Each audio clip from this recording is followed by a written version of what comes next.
2024, a lot of people on Wednesdays, they listen to this program, a lot of priests, in fact, because they're trying to understand the four-phase protocol to the best of their ability. So I just want to ask you a couple of questions that I've got from the audience, and maybe you can tell us a little bit about this four-phase protocol.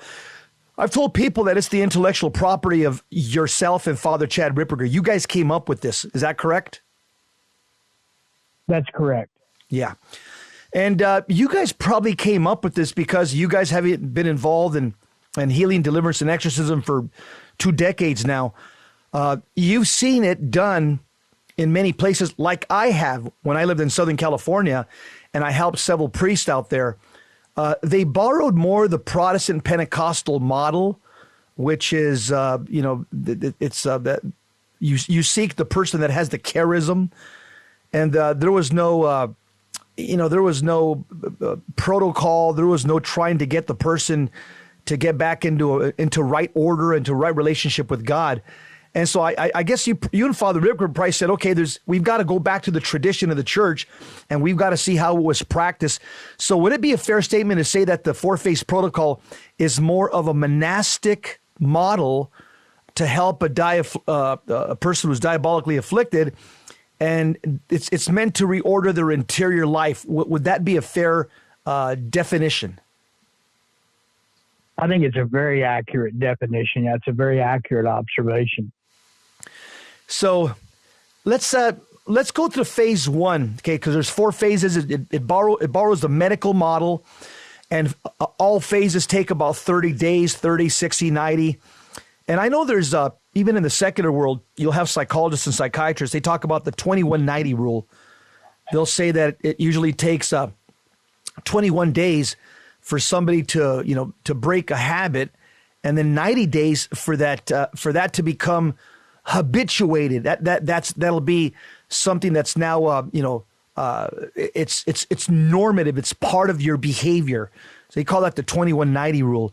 Did you and Father Ripperger kind of have that in the back of your mind as you guys came up with the four-phase protocol? Actually, we didn't consciously have it in the back of our mind, but it follows a couple of universal principles. And so, number one is the universal principle of numerology, and you can see again God in nature, God in numerology.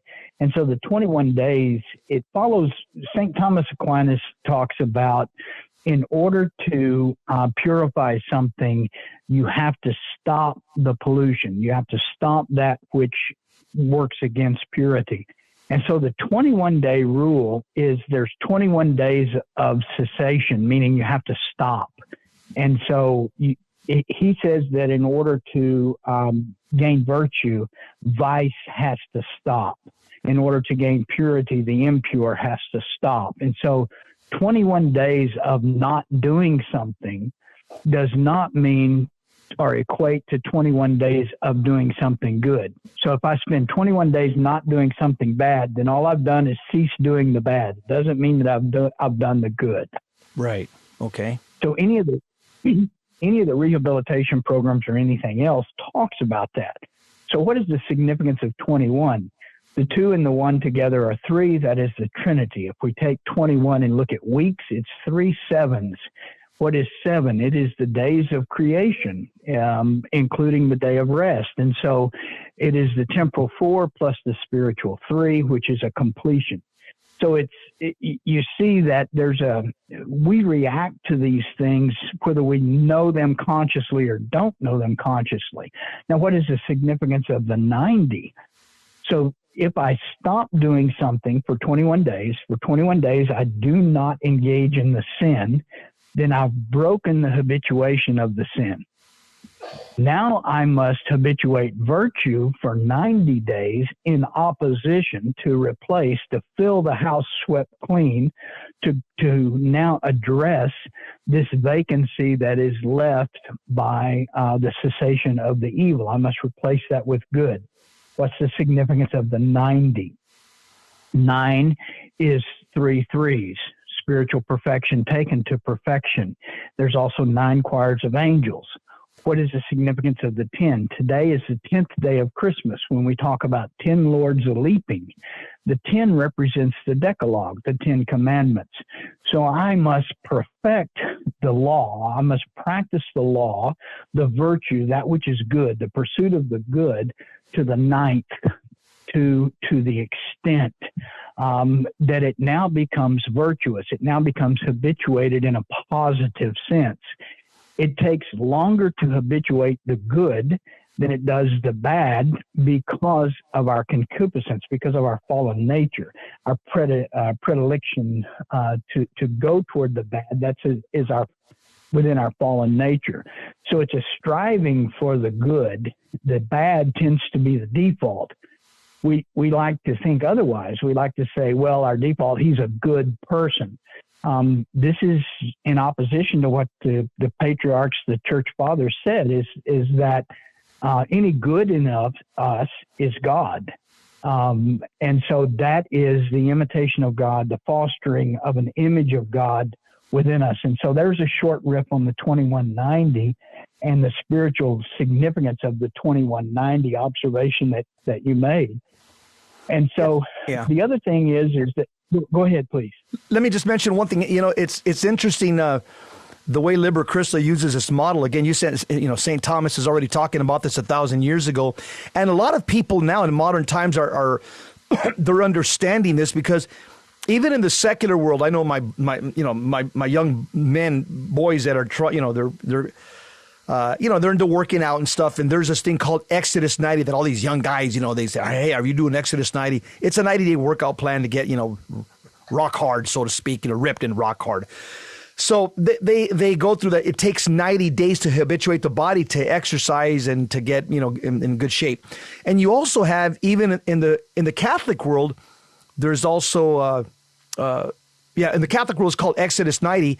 In the secular world, they also have another program for young men. It's called PX 90, how to get in shape in 90 days. So there's a lot of people that are discovering what you just said right now. I guess what St. Thomas said, 1,000 years ago, that it takes 90 days to habituate something. So it becomes, habit forming, and you move on from vice to virtue.